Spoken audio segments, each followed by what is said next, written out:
Hello, Grand Circle Tour passengers, and welcome to another exciting Grand Circle Detour episode. And joining with me tonight is the one and only Jungle Skipper Jay. Always a pleasure to have you on with me. Aloha, George. How are you? I'm doing good. I'm ready for this detour. How about you? Me too. I'm excited. Yes, I am. This is I've been waiting for this one. Passengers, we have a very, very special guest on with us. Brian Collins, who is a former Imagineer and does a lot of work in the theme park entertainment industry. Hi, Brian. How you doing? How you doing? I am very happy to be here. I'm so excited. I was so pumped up for this because this is something that's near and dear to me because I have my degree in creative entertainment for Very show cool. writing. And I always wanted to talk with not just an Imagineer, but a show writer, someone, Wow. because writing is a passion of mine. And I was so excited for this. Well, I'm looking forward to talking to you guys. Definitely. I guess my first question for you, and I ask this question a lot. Yeah. When did you get bit by the Disney bug? Oh my Lord, are you kidding me? So I was born in Florida, so I'm a native here, and my first trip. Well, okay, so I'm going to go back. My first trip to Disney was in 1972, shortly after the park opened. So I'm kind of aging myself a little bit. But before that, I remember my parents, a couple of years before Disney opened, had gone away on a weekend or something like that, or were out of town, and they came back, and they brought me back, and my brother back this souvenir book from this place called Disney World. And they said, they're building this place up in Orlando, and it's called Disney World. And we stopped by. There's nothing to see there yet, but they have like a welcome center, and that welcome center is actually still there. If you ever come up to Disney, you go down like Hotel Plaza, then you ever see the AAU offices in their office building there? That building was actually the home to the Disney Preview Center back in the day, before the park would open, and you could go in there and you could see like a scale model of the Magic Kingdom, and they have like hosts and hostesses that would tell you about this amazing place that was being built. So my parents brought back this souvenir book, and inside that book there were all these really cool pictures of like audio animatronic elephants and Imagineers working on different projects and stuff, and I think that's when it probably first captivated my imagination. And then, a few years later, when they took us up to visit the park, what kid doesn't walk in and, you see that castle in front of you and you go, man, wouldn't it be cool to be someone who like works here and like helps create this stuff? Never imagined I'd, many, many years down the road, actually wind up doing it. But it was very cool as a 10-year-old kid, and got bit by the bug. Were you familiar with Disneyland before Walt Disney World's opening? No, I don't think so. I was familiar with the Wonderful World of Disney. I remember watching that all the time on TV.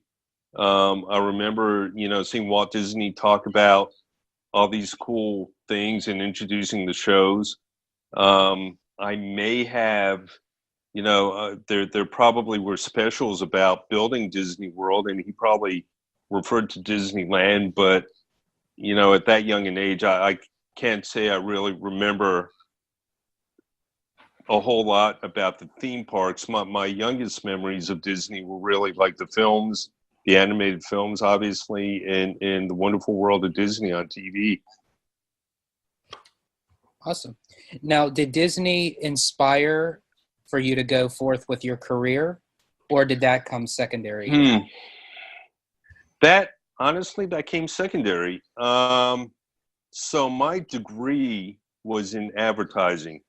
I always thought that I would be an advertising copywriter. And my intent when I got out of school was to go to LA and work for like a big advertising agency. My first job out of school happened to be as a writer but it was as a script writer for a video production company down in South Florida, Miami. So I got that job, and again, kind of aging myself a little bit here, but my first job down there was writing and producing the in-flight entertainment for Eastern Airlines. And I did that for about a year, up until when Eastern Airlines went out of business and went belly up. So I had a full year of experience under my young career, and didn't know what I was going to do. So I kind of thought, well, I always wanted to kind of work for Disney. I thought, that would be kind of cool. So my brother was living in Orlando. I moved up here, slept on his couch, went out. They didn't have a casting center back then. They had trailers behind the Magic Kingdom, and that's actually where I went to interview and got a job. And I thought, you know what? I've got a full year of this experience as a hotshot producer down in Miami. They're going to have a big corner office just waiting for me overlooking the Magic Kingdom. And they were like, not so fast. And my first job was actually checking in guests at the Contemporary Resort. So that's how I got my foot in the door with Disney. It wasn't exactly what I had anticipated, but looking back, it turned out to be a great thing, because that's how I learned about Disney's customer service. That's how I learned about the company. And it was really just a great experience. And my timing happened to be very good, because it was shortly before the studios were opening up. So within a few months, I was able to start kind of networking in the company, and I found some work working as a production assistant on the back lot of the Disney MGM studios.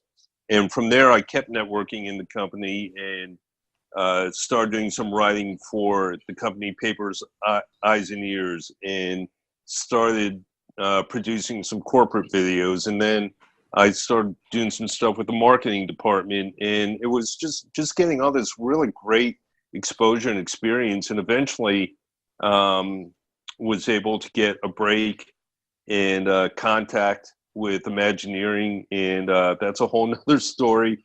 But the rest was history from there. Awesome. Now, for as people may not understand what a show writer actually is as part of being an Imagineering. Right. Can you give like a little synopsis, Sure. so to speak, of what a show writer does?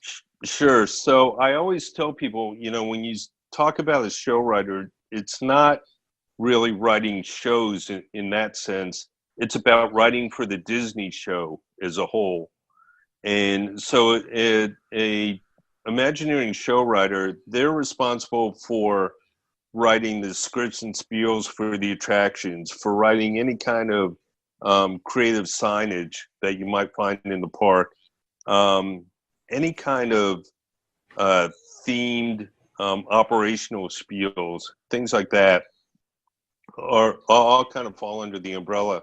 One of the things that was really kind of cool and fun about the job too was that, that they like to kind of stretch your talents, and if you've got the ability to do some other things, oftentimes you're kind of given the chance. So I was never just pigeonholed as just a writer. I mean, that was my primary job and probably 80% of what I did, but I also had some really cool opportunities to do some other stuff, like stage direction in the attractions, or working with the show set designers to help with the theming of queue areas and things of that nature.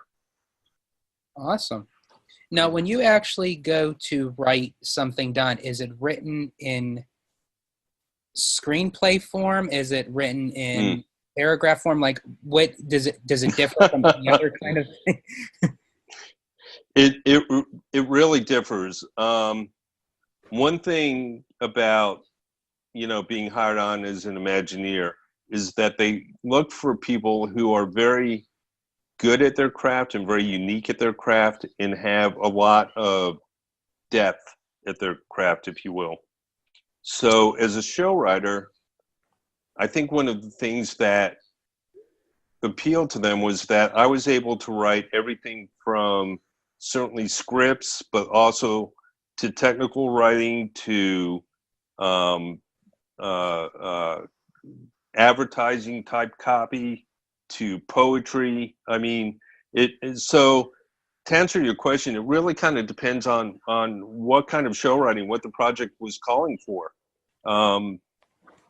If I was writing a script for an attraction, then yeah, that does take more of a kind of a formal script format. So I did some scripting for the Great Movie Ride, for example. And in there, you know, when I wrote that script, you have not only the narration for the characters, but then you've also got the stage directions for them, and you had the operational instructions and things of that nature. Part of kind of plussing the Great Movie Ride, one of the other things I did was I wrote backstories for each of the characters. So the bandit character and the gangster. And these were really cool backstories that the guests never saw, but they were designed for the cast members that played those roles. And they kind of told the history of who Muggsy the bandit was, or Muggsy the gangster was, or who the bandit was. You know, Snake was, you know, abandoned as an orphan and wound up on the wrong side of the law, and his father was killed by the sheriff, and that's why he hates the sheriff, and you know, stuff like that. So that kind of a writing was more of a purely creative kind of writing, not so much script. How much At one point, actually, I'll kind of tell you real quick.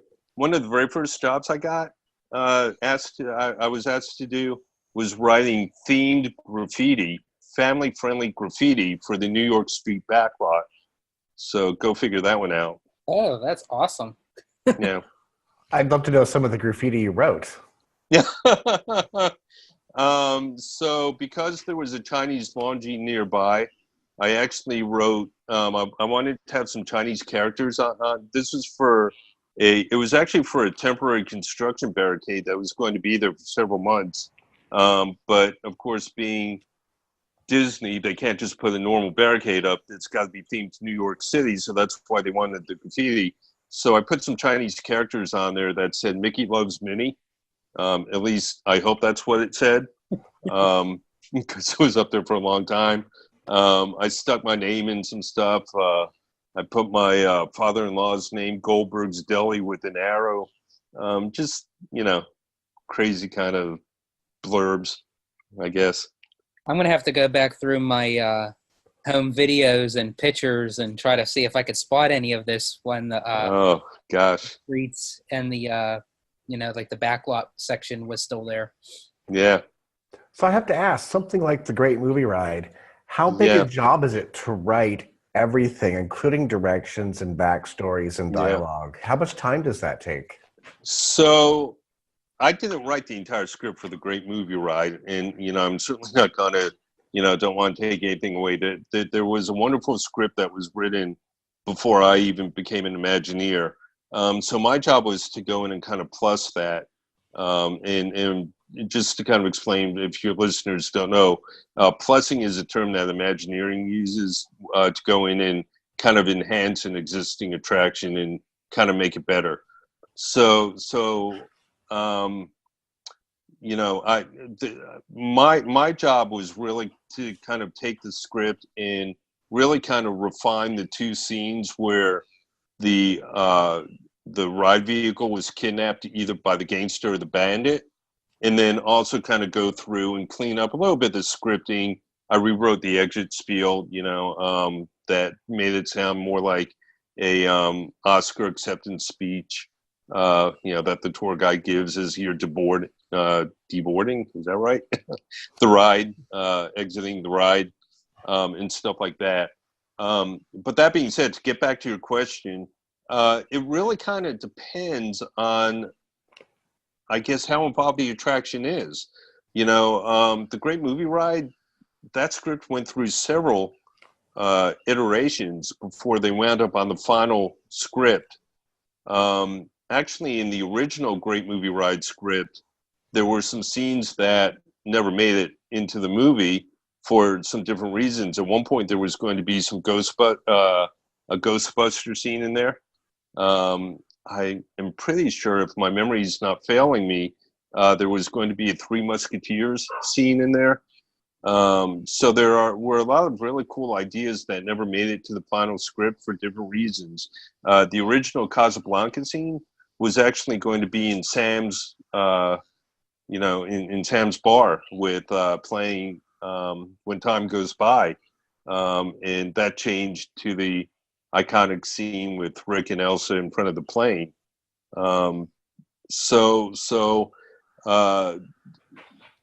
Writing a script for a major attraction like that can take a very, very long time. Goes through a lot of approvals, a lot of changes. I worked on my part of it probably for probably maybe 2 or 3 months, I would say.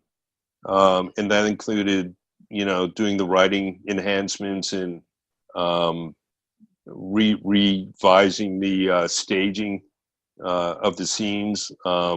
Disney's very, very meticulous about that, obviously, not only for entertainment reasons, but also for safety reasons, especially when you've got characters who are firing, pistols and stuff like that. You need to be very, very careful with that, and also make sure that you're giving a good show that falls within the entertainment standards, but also adheres to the safety standards. So a lot goes into it that most people wouldn't think about.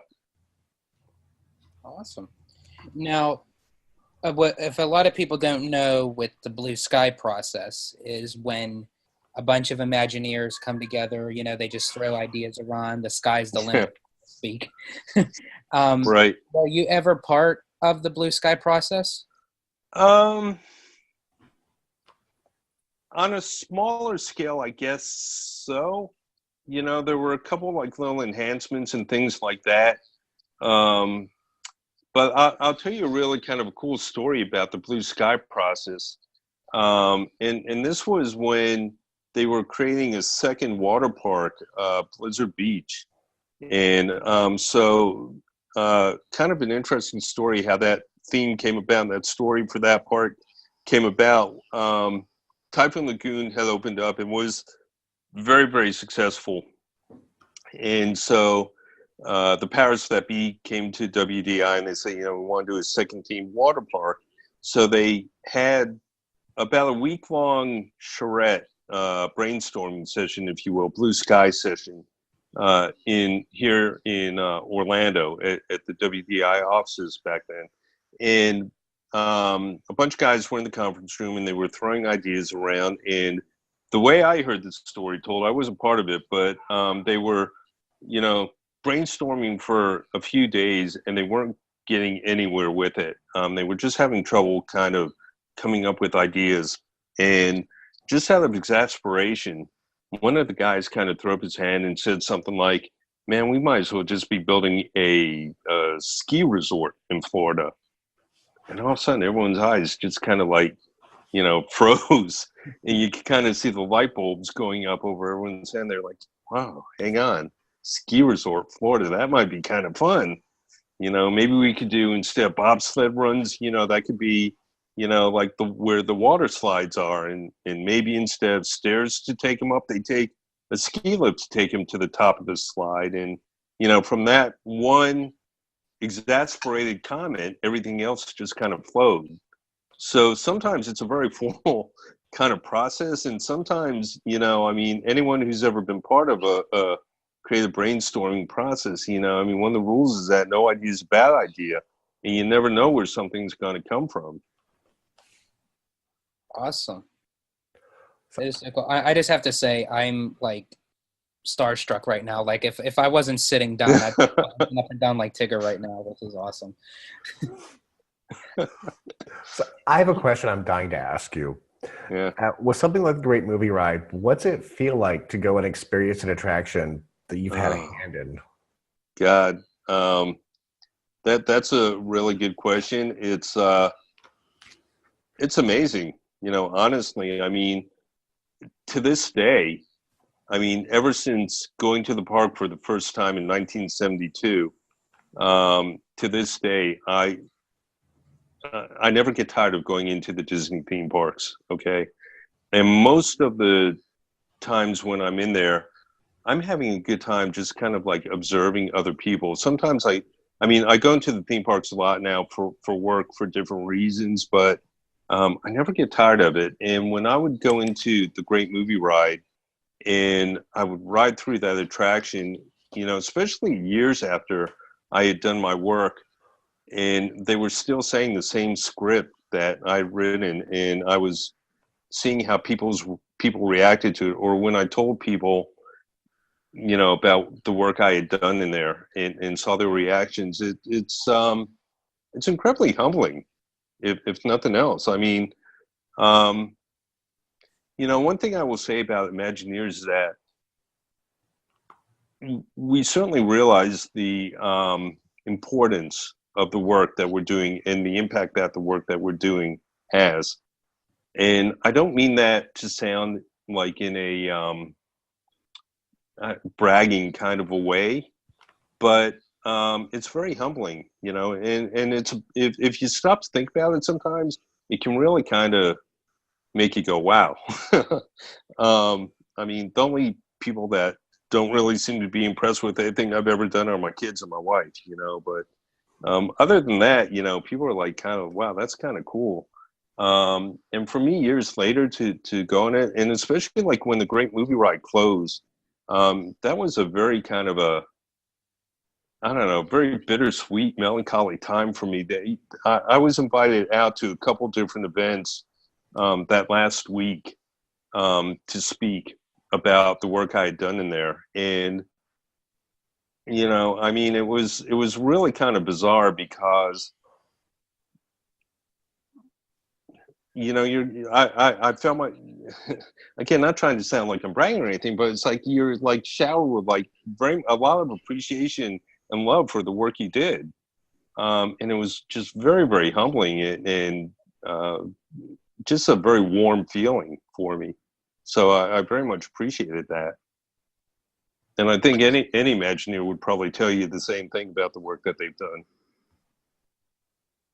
People love what you guys do, so it has to be such a great feeling to get to Yeah, feel that love back in a way. yeah, yeah. It's pretty cool. And It's a nice legacy. and we were talking about the Great Movie Ride, but what are some other Disney attractions that you were part of?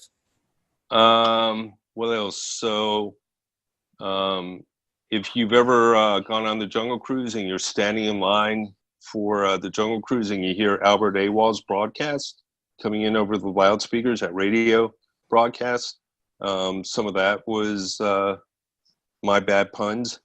A lot of like signs and stuff. Most of the work I did do because of the nature of what the studio was at the time and where I was. A lot of the work I did was focus on the studios back in the day when it was still an active production studio, and my day to day, my main day to day job was actually writing and updating pretty much every day, if not certainly every week, the walking spiel and the tram tour, because as things changed on the back lot, you had to, you know, write the script for it. So that was really fun. As a matter of fact, kind of one fun story I remember was at one point after Honey I Shrunk the Kids was a big hit, right? And then the sequel to that was Honey I Blew Up the Baby, right? So at one point they sent me out to California to see a screening. It was at the time it was a rough cut of Honey I Blew Up the Baby. The final effects weren't in the movie or anything yet. But my boss said, you know, go out there, check it out, and see if there are any like really cool props or anything that maybe we could use on our backlot tour. So the next thing I knew, we had like this 20-foot tall red Converse sneaker that was on the back lot that was built back then. You know, this is before CGI and stuff. So they built a lot of this stuff as practical props. And there was like this giant 20-foot tall sneaker on the back lot of the tram tour. So having to like try and figure out how to write about that was really kind of interesting. There were some really bizarre assignments. Yeah, in a good way, bizarre in a good way. You say bizarre. I want to hear more about bizarre. Oh my Lord. We would get props that would be sent to us, from either from Disney movies or, other films and stuff. At one time, actually, they're building Galaxy's Edge right now. Disney has had a long-standing relationship with Lucasfilm, and I remember one time I'm sitting there working at my desk, and one of the art directors comes up to me and says, "Brian, come with me, come with me." And whenever that happened, I knew it was going to be something kind of either really weird or interesting. So, okay, so I get up and we go. So we got to take some pictures because they want us to develop some photo opportunities for the guests out in the park. So the next thing I know, he has me putting on a Dick Tracy fedora and trench coat, because this was after the movie Dick Tracy came out, and we had a bunch of like the Dick Tracy cars on the back lot with bullet holes and stuff. So he takes a couple pictures of me wearing that, just to kind of show what the photo op would be like. And then we go over to the Indiana Jones show, and he has me put on Indiana Jones fedora, and I make believe like I'm stealing the gold idol. And then the last thing was we went over by Star Tours, and he had these two wooden sawhorses, that you use for construction, and propped up on these two sawhorses was one of the actual land speeder props from Return of the Jedi. And he's like, get on top of that, make believe you're riding, the land speeder. So I did. And, I just posted actually a picture of that on my Facebook page, I think. But they just took that prop down, I think within the past couple weeks, but was the land speeder photo op in front of Star Tours. Hopefully that's going to show back up when they open up Galaxy's Edge. But I'm like, wow, this is really cool. How many people could sit on like a genuine, stormtrooper land speeder? I was just about to ask you about that because I forgot to do it last time. Well, hopefully that's going to be back. I hope so. And I've got lots of really kind of interesting. I could probably do a whole nother show on weird stuff. Well, that's good. That's another excuse for you to come back on. So our passengers will kill us if we don't ask you, what were some of your favorite attractions and projects that you've worked on?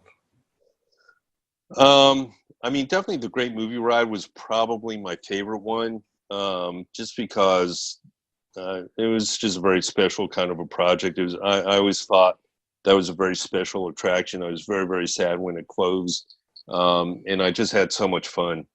And honestly, that kind of for me, kind of brought my Imagineering experience full circle because, like I said, when I first started working at Disney, I was at the Contemporary Resort, and my very first opportunity to get out from behind the desk of the Contemporary, they were doing a soft opening of the Great Movie Ride, and they had invited cast members to go out and ride the ride and kind of be their crash test dummies, if you will.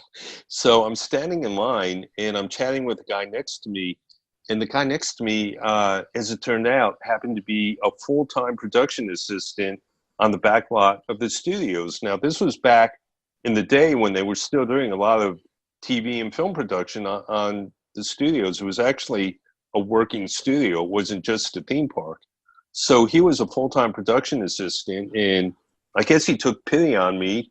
And he was the first person that kind of brought me from the Contemporary over to work as a production assistant at the studio. So all of that happened while I was standing in line for the Great Movie Ride. So for me to go back, maybe about 3 years later, and to actually be rewriting the script and the staging was just very kind of a mind-blowing experience. It was very, very cool. But, I got to say, on a day-to-day basis, It's just such a very fascinating, unique kind of a job. It's like, who's your favorite kid? You know, I mean, wow. It's kind of like pinch yourself. I can't believe I'm doing this. Yeah, yeah. It So was pretty how neat. many years have you been in Imagineering? Well, officially, so, to listen to me, you'd think, God, I've been doing, been an Imagineer for like 20 years. Actually, I was only officially on board as an Imagineer for a short time, for only about 4 years. And let me tell you, though, that 4 years was cram-packed with a lot of stuff. However, after moving on from Disney, and everyone's like, well, why would you move on from Imagineering? It was such a great job. It wasn't really my choice. I mean, Imagineering happens to be a very project-oriented division of the company, and they will staff up and scale down as the work requires. And that's unfortunately what happened to me. They had staffed up so many people to build Euro Disneyland, now Disney Paris, and they had other projects that they were going to put a lot of the guys to work on and women to work on. But for different reasons, a lot of those projects at the time never materialized, and they just scaled way back. And me being low guy on the totem pole, I got caught up in that. But ever since then, I've always had like a dotted line relationship back to the theme park world. Even to this day, I work now. Boy, even to this day, I work as a consultant within the theme park industry, and I'm actually getting ready. And I'm not sure when this is going to air, but in early March, I'm heading down to Vietnam to do a site visit and working with them to reimagine a theme park in Vietnam. So I've been very, very lucky and blessed, to have been able to kind of carved out the kind of career I have. Can we ask what that park in Vietnam is? Um, Or you're not allowed to say? I probably shouldn't say right now, but next time I come on, yes, I'm sure I'll be able to tell you a lot more. And I'm for sure that you had taken a lot of like the skills and the tools of working with Disney and Imagineering and applying it to what you do now. Oh, absolutely. Yeah. And not just the creative stuff, but the things I learned at Disney, have just served me well my entire career in terms of corporate culture, in terms of guest service, in terms of project management, in terms of nothing is impossible. I mean, all those kind of things that you would think would be a very positive influence in how you approach your work. That all started when I, way back when I was working at Disney, for sure. Now I have to ask you. I don't know. One last thing. I don't know if you can answer it, Yeah. but walking into Imagineering Yeah. was it like just a lot of stuff, like all over the place, like a lot of. Yeah. So in Florida, it was really interesting. At one point, I wound up driving around in the back of my car. I had foam, kind of like these foam castings of the audio animatronics heads of like the Pirates characters, a box of them just stuck in the back of my car because it was part of a project I was working on. And I'm like, thinking, wow, if I get stopped, how am I going to explain this? But in Florida, not so much. In California was a different story. In California, boy, talk about a kid in a candy store. I'll tell you a couple real quick stories with that. One, when the first time I went out there, Euro Disney was heavily under development, and they were showing me around some of the stuff they were working on, and I went into one room, and there are guys on ladders who are hand painting the murals, the stretch room murals for Phantom Manor. I go into another room and there are guys who are like programming the audio animatronic pirates for the pirates attraction, and just on and stuff like that. So it was really kind of surreal. Um, it's another time I was out there. I got to the offices in Glendale and I checked in at the front desk and I noticed in the lobby there was like this little art display.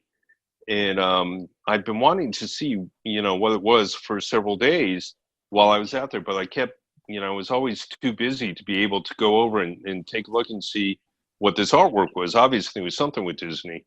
So finally, my last day, I'm getting ready to leave, and I'm getting ready to walk out the door and catch my flight at the airport. And I'm like, I go check this out. So I walk over, and there are like 2 or 3 rows of these little drawings and stuff that were up on these boards. And I go around, and I'm looking at them, and I go around, and there's an older man and his wife who are looking at them. And the guy turns around and he goes, "What do you think of this stuff?" And I about dropped my teeth because the older gentleman and his wife were Mark Davis and his wife Alice. And those drawings were his original conceptual art from Pirates of the Caribbean, from the Haunted Mansion, and the Jungle Cruise. And I'm like, yeah. What? I mean, before you continue talk on, about starstruck. I just have to say right now, I just got chills right now after you just said that. I mean, it just hit me. It was so bizarre. It was like, kind of like the old guard, talking to the new guard, I guess. I mean, I'm some 20-year-old, kid, and, there's this legend. It's like looking at his own drawings. I'm like, he's like, "What'd you think about this stuff?" I'm like, "Oh, it's pretty good, Mark." And we kind of had a little bit of a laugh, and was the nicest guy in the world. I had the chance, fortunately, to meet Mark a couple times before he passed. But meeting some of those guys, I got a chance to meet John Hench a few times, and actually walk through Epcot in the Magic Kingdom with John, which was an incredible experience. Raleigh Crump, I mean, just amazing. And they were just always so cordial and so, giving of their experience and their time. Next time you come back, I want to hear that story about walking the park with John Hedge. Oh, yeah. Yeah, it was something else. Sounds like we could do the entire episode on just that. Yeah, definitely. Yeah. I do want to ask you one more quick question, because we are all fans of the great movie right here. Yeah. If you could have taken one prop from the attraction home, what would it have been? Gosh.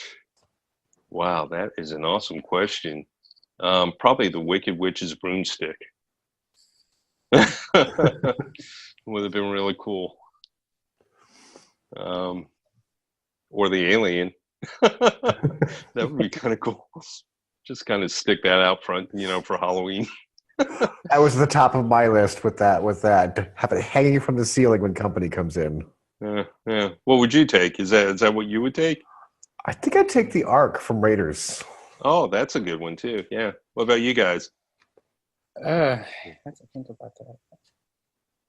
I would actually do one step further because you said the Wicked Witch's broomstick. I would actually take the whole entire Wicked Witch. The whole witch? I just like the fluidity of how she moved and everything. It was just... Yeah, she was the first was it A100, I think, animatronic. Yeah. Well, passengers, as much as I hate to say this, I could keep on going on, and this adventure would be probably 5 hours long. But Brian, thank you for joining us, and we definitely want to have you back on, especially because I think Jay can agree with me that we want to hear the story with John Hench walking. We would love to hear more of your stories next time you come back. Yeah, I'd say, it's 4 jam-packed years, and, can you imagine the guys who were like the real legends that were there forever? I mean, for me to talk to them is just amazing. So I'd be happy to come back. Yes, please. Definitely do. For our passengers, can you give some information of how they can find out more about you and your story and what you Sure. Do? Yeah. Listen, I like to be liked. I like to be followed in a good kind of way. So I'm all over social media. you can follow me on Twitter. My Twitter handle is at Brainstorm INST, and that's short for Brainstorm Institute. So that's why it's at Brainstorm INST. That's my consulting practice outside of my Disney work. But I also have a website that focuses on my Imagineering background, and that's wdwithme.com. Also on Facebook, I have a Facebook group. I'd love to have all your listeners join. It's called The Mouse and the Imagineer. And that's just kind of like a fun place where I try to post kind of like inside photos and trivia and, stuff from an Imagineer's point of view.